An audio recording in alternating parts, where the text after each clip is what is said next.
Hello everyone, welcome to learning English with Swagata. अच्छा दोस्तों, मुझे एक चीज बताइए कि अगर कभी आपको पिज्जा खाने का मन हो और आप किसी से कह रहे हो कि मैं पिज्जा खाऊंगी, तो फिर आप क्या बोलोगे? आप ये बोलोगे कि I will eat a pizza, है ना? Correct.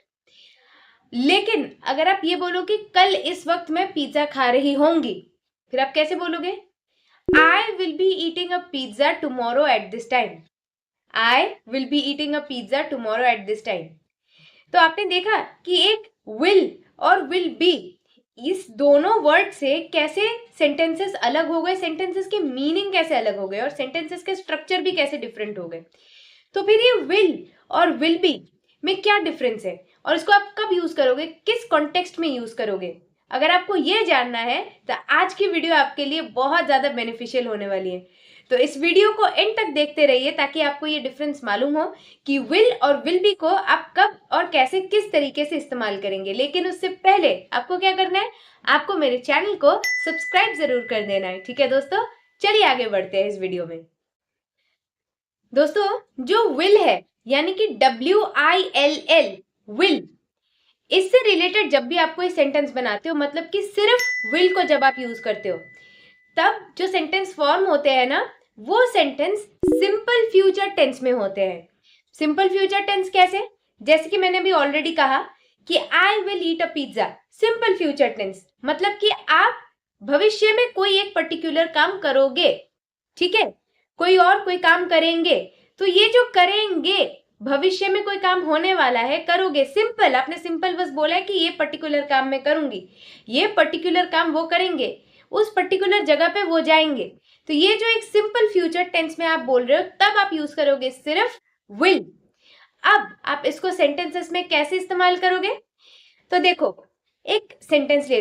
So the first sentence is कि हम कल 11 बजे घर छोड़कर जाएंगे। हम क्या बोलेंगे?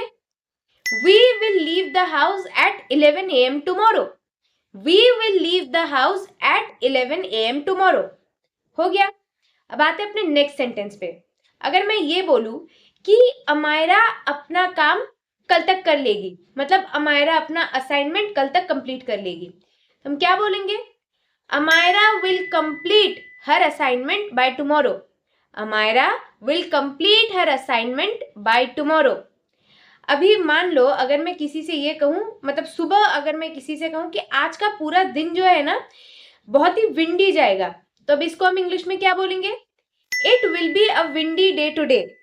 It will be a windy day today, क्योंकि फ्यूचर में, भविष्य में जो काम होने वाला है सिंपल फ्यूचर टेंस में, तब हम ये बोलेंगे। अब आते एक और सेंटेंस पे। मान लो आपको कहीं पे पिकनिक पे जाना है, ठीक है, और जो लोकेशन आपने चूज किया है वो किसी घर का गार्डन है, तब क्या बोलोगे? We will have the picnic in the garden of the house. We will have the picnic in the garden of the house. तो आई होप आपको ये तो क्लियर हो गया है कि विल को जब आप इस्तेमाल करेंगे तब सिंपल फ्यूचर टेंस में आप सेंटेंसेस बनाएंगे और वहां आपने विल को यूज करना है। ओके? अच्छा दोस्तों, अब मुझे ये बताओ, मान लो कि किसी ने आपसे पूछा कि शाम को क्या आप फ्री हो, शॉपिंग पे जा सकते हो?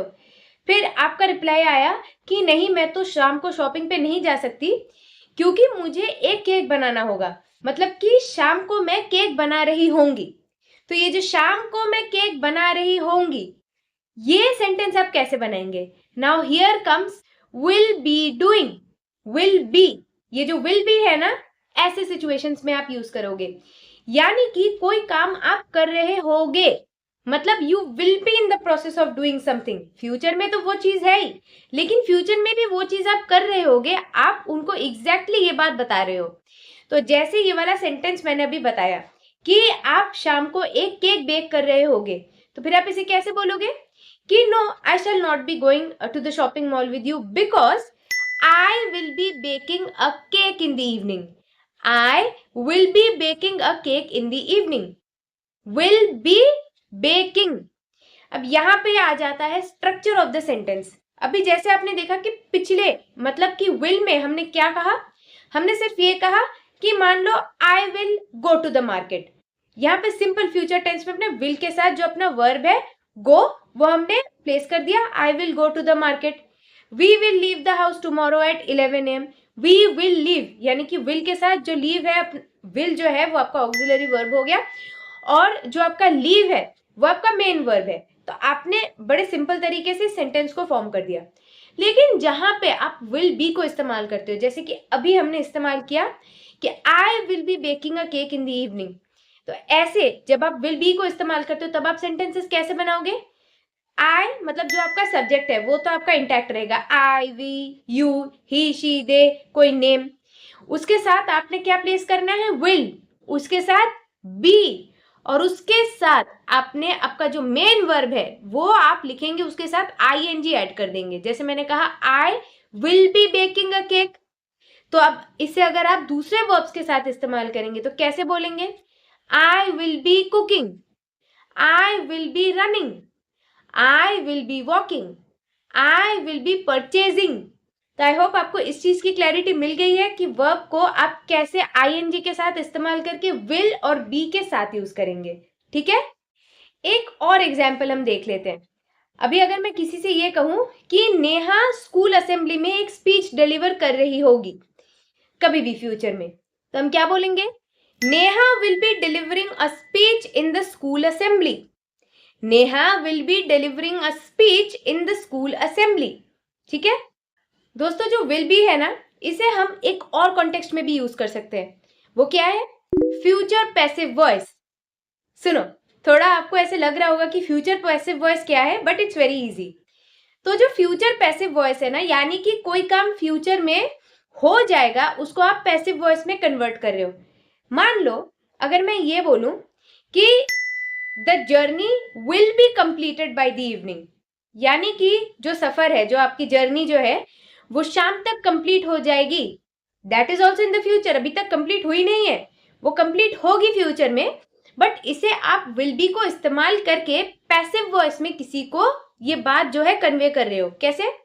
The journey will be completed by the evening, the journey will be completed by the evening. अब एक और एग्जाम्पल लेते हैं। मान लो दो टीम्स फुटबॉल खेल रही हैं, तो मैं क्या बोलूंगी कि ये जो फुटबॉल मैच है ये इन दो टीम्स के द्वारा खेली जाएगी। तो इसे इंग्लिश में क्या बोलोगे? इसे बोलेंगे कि the football match will be played by the two teams. The football match will be played by the two teams. तो आपने देखा दोस्तों कि जो विल और विल बी के जो फंक्शंस एंड जो यूजेज है वो कितने डिफरेंट है। जबकि एक विल और विल बी, बस एक बी का इस्तेमाल हम करते हैं, बट उससे पूरे सेंटेंस का जो कॉन्टेक्स्ट है वो बदल जाता है, उसका मीनिंग बदल जाता है, और जो मैसेज आप कन्वे करना चाहते हैं ना वो भी चेंज हो जाता है। अच्छा दोस्तों, आई होप कि सिंस आपको क्लैरिटी मिल चुकी है कि विल और विल बी को आप कैसे डिफ्रेंशिएट करेंगे। अब हम कुछ सेंटेंसेस देख लेते हैं जिसमें आप विल और विल बी का यूज और बेहतर तरीके से जान जाएंगे। So the first sentence goes like this: I will carry an umbrella because it will be raining tomorrow. I will carry an umbrella because it will be raining tomorrow.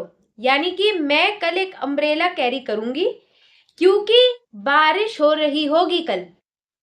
मैं एक umbrella carry करूंगी क्योंकि बारिश हो रही होगी कल। तो आपने देखा एक ही सेंटेंस में हमने विल और विल बी को कैसे इस्तेमाल किया, और दोनों के जो पर्सपेक्टिव्स है, मतलब कि दोनों को जिस तरीके से हमने यूज किया, that is different. Now going to the next sentence: we will attend a party in the evening. We will attend a party in the evening, यानी कि हम शाम को एक पार्टी अटेंड करेंगे। बहुत सिंपल, हम शाम को पार्टी अटेंड करेंगे। बट इफ आई से I will be trying Italian food for the first time tomorrow. I will be trying Italian food for the first time tomorrow. यानी कि मैं कल Italian food first time try कर रही होंगी।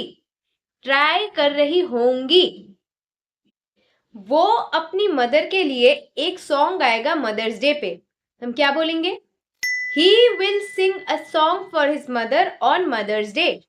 He will sing a song for his mother on Mother's Day. लेकिन अगर मैं ये बोलूं कि वो दोनों इस पर्टिकुलर शो में पार्टिसिपेट कर रहे होंगे, तो फिर हम क्या बोलेंगे कि they both will be participating as contestants on this show. They both will be participating as contestants on this show. अच्छा दोस्तों, आपने रेडियो में अक्सर ये सुना होगा कि मान लीजिए कोई कनेक्ट करने की कोशिश कर रहा है, जब रेडियो एफएम पे गाने बजते हैं तो रिक्वेस्ट जब लेते हैं वो लोग, तो तब जब गाने बजते हैं तो फिर मान लीजिए कभी अगर कॉल डिस्कनेक्ट हो जाए तो फिर रेडियो स्टेशन से क्या बोलते हैं, we will try to connect the call again, we will try to connect the call again. Simple है, फ्यूचर में मतलब हम कॉल कनेक्ट करने की दोबारा कोशिश करेंगे। लेकिन अगर मैं ये बोलूं कि मैं कल कुछ कपड़े भिजवा रही होंगी तुम्हें, मैं क्या बोलूंगी, I will be sending some clothes to you tomorrow, I will be sending some clothes to you tomorrow. दोस्तों, आई होप कि इस वीडियो के बाद विल और विल बी को आप कैसे यूज करेंगे ये तो आपको पता चल गया होगा। लेकिन एक और बात आपको रिमाइंड करा दूं दोस्तों, प्रैक्टिस के बिना आप कभी भी परफेक्ट नहीं हो सकते, इसलिए विल और विल बी से जितने सेंटेंसेस हो पाए आप प्रैक्टिस करिए, प्रैक्टिस करते जाइए और फिर उन्हीं सेंटेंसेस को आप ट्रांसलेट करके देखिए कि जब आप उसको हिंदी में बोलते हैं, जब आप उसका अनुवाद करते हैं तब वो मीनिंग क्या होता है, और उसी से आपको ये पता चल जाएगा कि आपने जो सोचा है बोलने के लिए क्या आपका सेंटेंस आपकी सोच से मैच कर रहा है। I hope this video helps you. And दोस्तों, till the next time I bring another video for you, please follow my content and see you soon.